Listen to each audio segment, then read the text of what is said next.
Acabamos de participar da coletiva de imprensa aqui na frente do Capitólio e uma das pessoas que discursou foi justamente o deputado Bolsonaro, filho do presidente Bolsonaro, Eduardo Bolsonaro.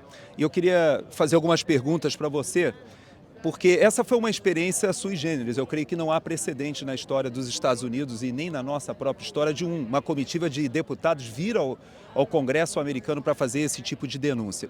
Uma das questões que são muito faladas no Brasil é que não seria isso uma quebra da nossa soberania? Por que não resolver os nossos assuntos só internamente? Por que chegar a esse ponto de vir aos Estados Unidos e apelar para um congressista do prestígio do Chris Smith, que sediou esse evento aqui conosco? Perfeitamente, né? Chris Smith é o deputado, até onde eu sei, mais antigo, desde os anos 80. Ele está aqui dentro do Capitólio, Congresso americano. E a razão da gente estar aqui é pela máxima de Rui Barbosa, né? Que a pior ditadura é a do judiciário, porque dela não há a quem recorrer. De certa maneira, por um lado, nos parte o coração, não deixa de ser aqui uma medida quase humilhante, você ter que recorrer a outro país para resolver assuntos internos. E o que a gente busca aqui é fazer uma pressão internacional para que a gente resgate a nossa democracia, resgate as nossas liberdades. Os americanos, eles têm noção de que alguma coisa já está indo errado no Brasil, mas não sabem dos detalhes. A gente acredita que vindo aqui, a gente vai trazer esses detalhes a eles. Esse seria, inclusive, o papel de uma grande imprensa livre. Só que a grande imprensa no Brasil está dominada pela esquerda, ela tem interesse em massacrar a oposição. Por isso que ela não está falando nada. E aí eu rendo aqui as minhas homenagens a todas as mídias independentes que, através da internet ou qualquer outro meio de canal, conseguem levar essa voz adiante. A gente explanou aqui casos como o de Daniel Silveira, um deputado preso por fazer um vídeo, né? O ridículo investigação contra o presidente Bolsonaro por supostamente ter passado perto de uma baleia, denúncia ambiental essa que partiu da ministra do Meio Ambiente de Lula da Silva, né? A Marina. Então fica bem claro essa persecução. E finalizo aqui dizendo que a gente não precisa ir muito longe. Aqui na audiência a gente tinha, né, a juíza Ludmila Lins Grilo, que é exilada, pediu asilo, foi-lhe aprovado o asilo aqui nos Estados Unidos. Alexandre de Moraes, numa medida de vingança, congelou a sua aposentadoria no Brasil. A gente tem aqui Paulo Figueiredo, Alan dos Santos, dentre outros, né, que não podem mais retornar para o Brasil, infelizmente. O que a gente deseja é apenas o resgate da democracia no nosso país. Eduardo, é inegável que nós vivemos uma situação que é um estado de exceção, uma coisa excepcional.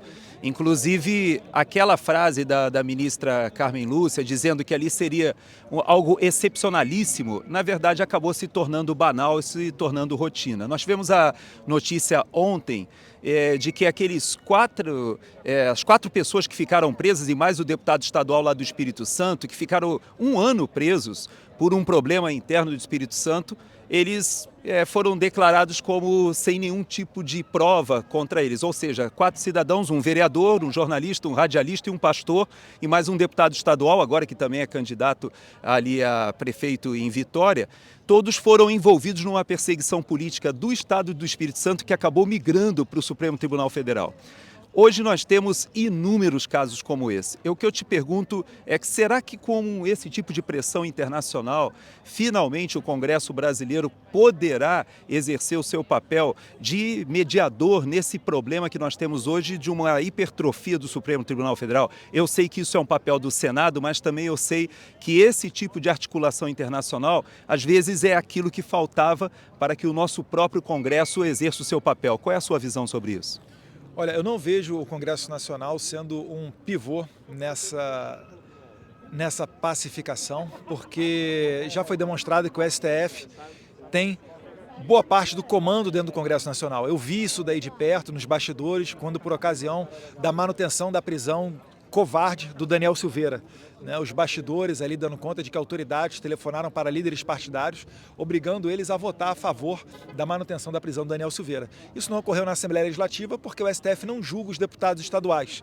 Então eles tiveram mais liberdade para dar a pronta resposta ao Supremo Tribunal Federal. Lembrando que ainda assim o capitão Assunção, deputado estadual do Espírito Santo, que pleiteia a prefeitura da capital do Espírito Santo, ele não pode fazer uso livremente das suas redes sociais. Ou seja, é um parlamentar que está tolhido na sua principal atribuição, que é falar.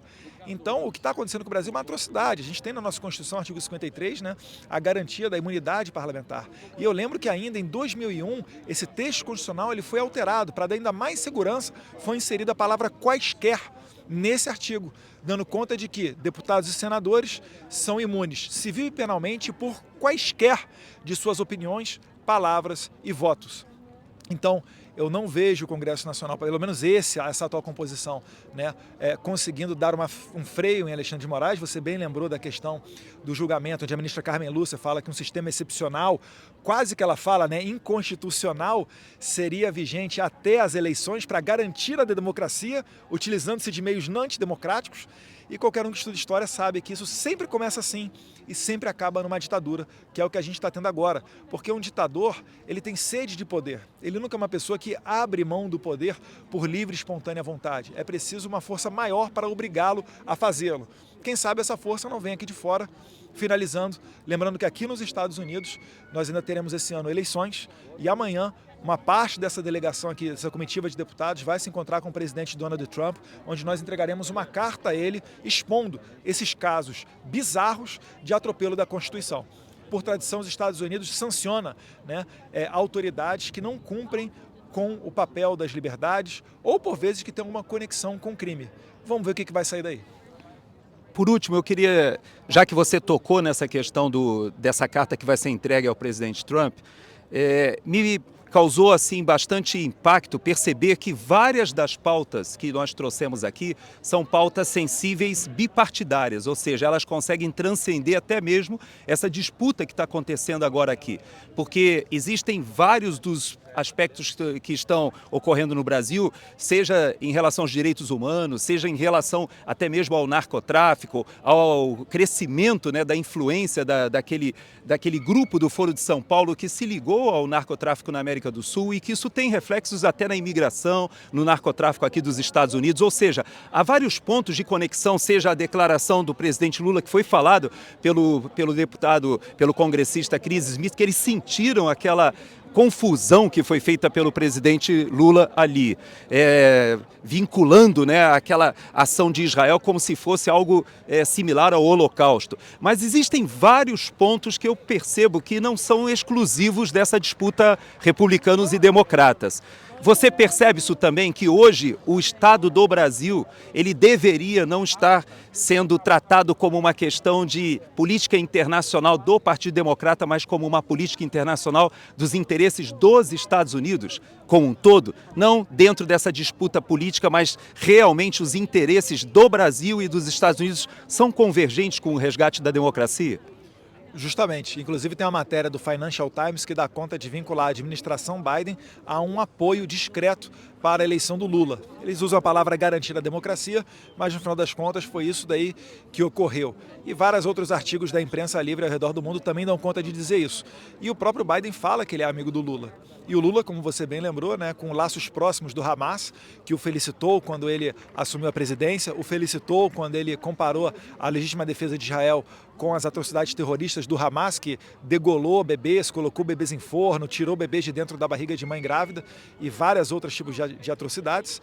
E aí a gente pergunta, né, cadê também os democratas? Né? Será que o partido está sendo tomado conta de maneira tão irracional por essa extrema esquerda que não consegue enxergar que o Lula é um inimigo dos Estados Unidos, que ele tem políticas anti-americanas, como, por exemplo, né, acabar com o padrão dólar para comercialização internacional, para utilizar a moeda yuan, né, a moeda da China, o principal concorrente dos Estados Unidos?